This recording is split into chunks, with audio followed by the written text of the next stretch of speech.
I just got this bass used locally in a trade deal, and I thought I'd make a YouTube video since there's absolutely nothing out there on this bass.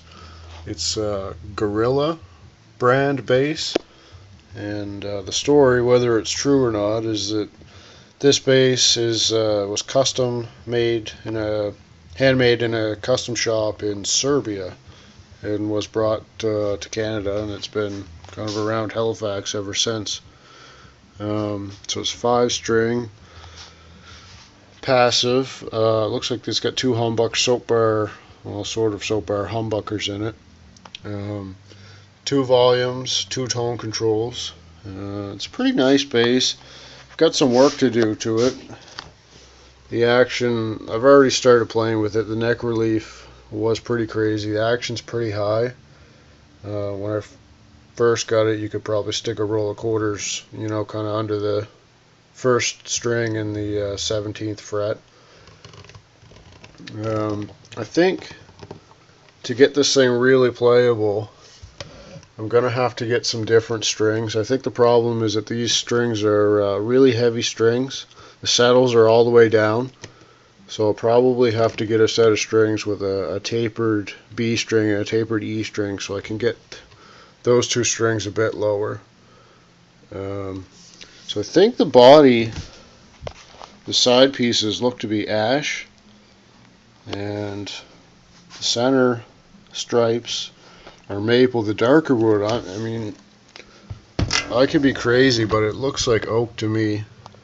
So I got a few other things to do to it.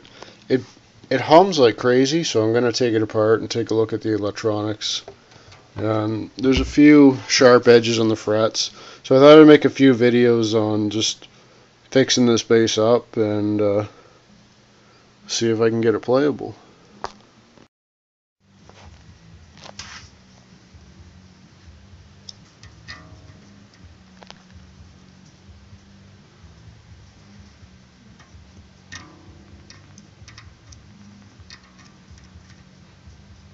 Looks like the strings are about 130s on the B, which is pretty heavy. I think I'll put a set of light gauge strings on here. And if you get the tapered core B and then hopefully the E string, I think Ken Smith strings have a light set available like that. Hopefully get the string to sit lower in the saddle and get the action a bit lower. Also the pickups are a little flat sounding, a little dull. Might be because the foam is compressed badly and they're sitting pretty low in the body, so I'll have to take those out and fix it.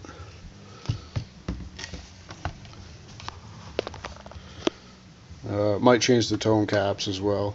Got some orange drop caps that I'll probably put in there for no other reason other than the fact that I have them. Yeah, surprise, there's no shielding, so it hums. It hums like crazy. There's no shielded wire on the pickups. So if you've got no shielded wire and you've got no shielded cavity to contain it all, it's going to hum.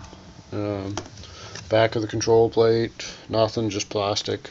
So looks like the guy who made this was probably pretty handy with the wood, but maybe not so stellar with the electronics. Some of the solder joints could use a bit of work. What do you think, Wiener Dog? We fix it up? Can you talk? Talk? Talk?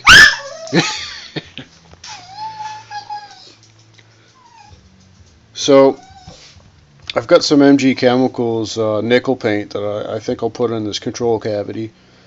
Yeah, I could use the copper tape, but I prefer the nickel paint. It looks a lot nicer. Probably 3 coats will give you close to about 5 ohms, between 0 and 5 ohms everywhere in the control cavity, and then I'll put some copper tape on the back of the pickup cover, and that'll be the next project.